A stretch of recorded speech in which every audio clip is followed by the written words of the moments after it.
Alhamdulillah, puji syukur kehadirat Allah atas nikmat yang Allah berikan kepada kita, kemudahan, kelancaran sehingga kita bisa beribadah kepada Allah dan juga mengisi waktu yang barokah antara maghrib dan isya.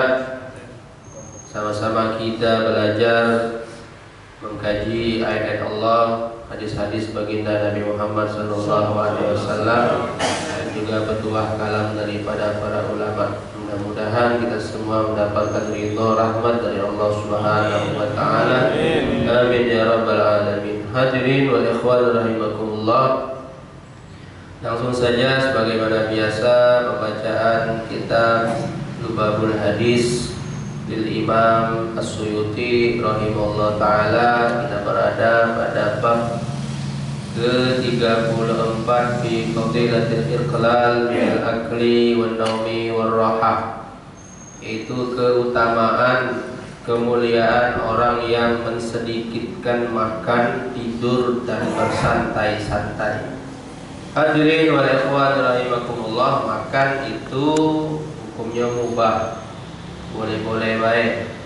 Nak makan silakan, tidak makan silakan, asal kita ini dalam Islam ada adab, ada tata cara, ada syariat. Tidak sembarang makan, tidak sembarang minum.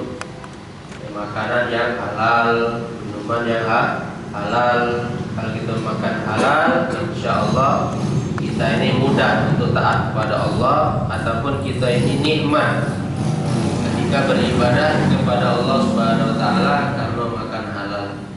Berarti sebaliknya, kalau kita makan haram, makan syubhat, maka kita ini akan digiring ataupun mudah untuk melakukan dosa, melakukan maksiat, ataupun minimal kita ini tidak nikmat ibadah, tidak sedap hati rasa dalam ibadah, sholat, zikir, ngaji dan lain sebagainya akibat makanan yang masuk ke dalam anggota tubuh kita, makanan yang diharamkan oleh Allah Subhanahu wa taala. Ala kulli hal, ada beberapa adab ataupun hal-hal kesunahan yang mungkin perlu kita pahami ataupun mungkin kita amalkan ketika kita makan. Yang pertama yaitu niat. Makan itu memang mubah, tapi kalau diniatkan baik dapat pahala. Apa niat? Biar semangat, tidak keroncongan, perutnya tidak berbunyi. Kalau berbunyi kaki nganggu sebelahnya, ini bunyi apa nih? Yang kau bunyi HP, tidak ada yang nelpon, tidak tahu bunyi perut sebelah itu. Nah, apalagi yang di maulud, pergi acara, kalau bagus ya makan dulu. Jadi tidak ngarep makan kita perginya. Jadi kagak hadir acara, dapat tidak dapat, ataupun ada makanan ataupun tidak berpengaruh dalam niat kita hadir tadi. Kalau sudah makan, kalau belum makan, tidak taunya tak katik makanan, makan roti Apalagi di Hadramut itu jangan harap ada makanan nasi kebuli acara. Paling kopi itu Pak, itu pun kalau dapat. Kalau kita udah di belakang udah dapat. Itu alhamdulillah ada. Kita ini di Indonesia ini di Palembang ini acara makan. Ini malah roti. Sama kahwa, sama kopi itu minimal masih ada makanannya. Jadi niat kita dalam makanan ataupun misal kita ngopi. Makanya memang ada riwayat, ada perkataan. Ketika rasa kopi itu masih di mulut kita, di lidah kita, malaikat istighfar sama kita. Kenapa? Karena kopi itu diminum oleh para aulia, para ulama untuk begadang. Gadangnya apa? Ibadat. Ngaji, bukan main gaplek. Kita ini ngopinya kelakar kelakar, main gaple, nonton bola. Nah itu lain sudah. Mungkin malaikatnya lain pula mungkin ataupun malaikat tidak ada. Maka daripada itu yang pertama nih niat. Maka ulama Ibnu Ruslan dalam bait syairnya mengatakan lakin idza nawa bi aklihil quwa li taatillah lahu ma qad nawa. Apabila kita makan dengan niat kuat ibadah, tidak kuat dalam taat pada Allah, maka kita makan tadi, minum tadi mendapatkan nilai pahala dari Allah Subhanahu wa taala. Kemudian hadirin wal ikhwan rahimakumullah, makan itu sunnahnya duduk. Duduk jangan tegak. Baik makan ataupun minum. Dan lebih bagus lagi duduknya lesehan. Ngapar di lantai, walaupun di meja di kursi ataupun meja makan yo tetap duduk juga, tapi lebih afdol lagi di lantai di bawah.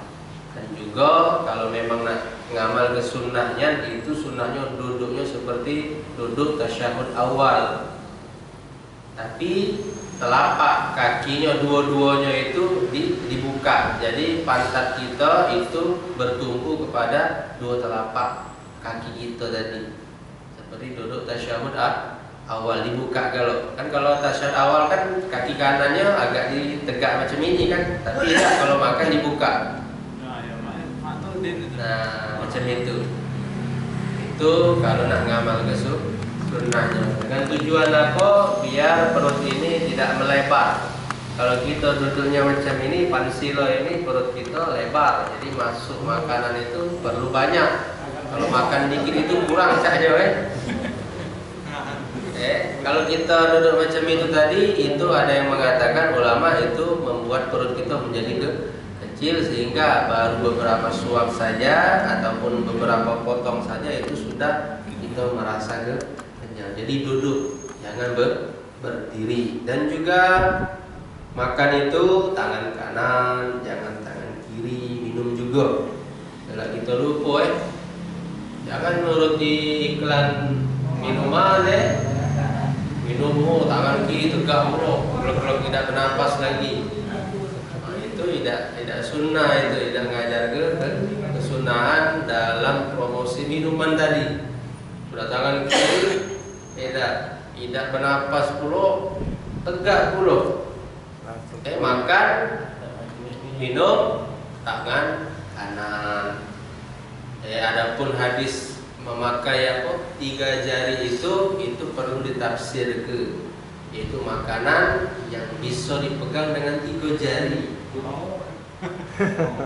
Kalau bubur aja bubur. Kurma, karena Nabi makan kurma, roti yang pacar dipegang dengan 3 jari. Kalau nasi mana pacar 3 jari, tempat kita habis kalau cepat sama kawan, apalagi makan bersama. Iya. Makan tiktok sini masih boleh. Di telapak tangan. Apalagi makan yang model bekuah, model tekwan, bakso. Otomatis pakai sendok, pakai sendok, terus pakai tangan. Intinya memungkinkan kita pakai tangan. Kita tangan makan nasi, makan kue dan lain sebagainya disunahkan menggunakan tangan kaki. Jangan seperti orang yang di sahabat Nabi.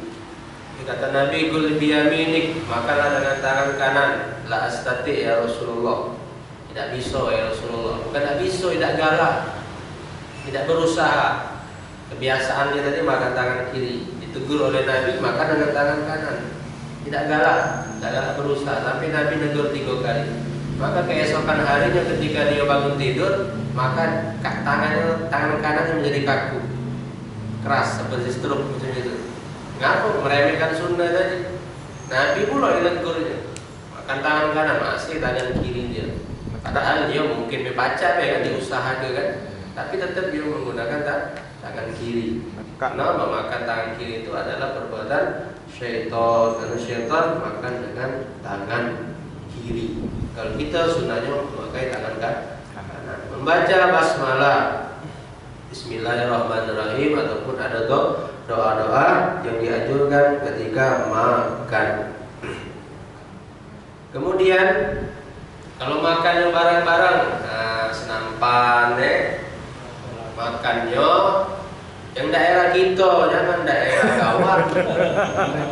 Lauk mulu yang ditak tadi tadi. Iya. Ya, kalau memang lauknya sebelah sana, ya nasib ente berarti kan. Jangan kaki tangan kita nyebrang, nyebrang ke sana dulu. Ya makan yang dekat kita. Kalau memang itu agak maju lagi, misal daerah kita sudah habis. Apa yang makan barang itu harus paham juga sama kawan tadi. Juga kawan tadi cak bolong sudah nasi. Agak tengah ke dia malu mungkin nak nyebrang tangannya.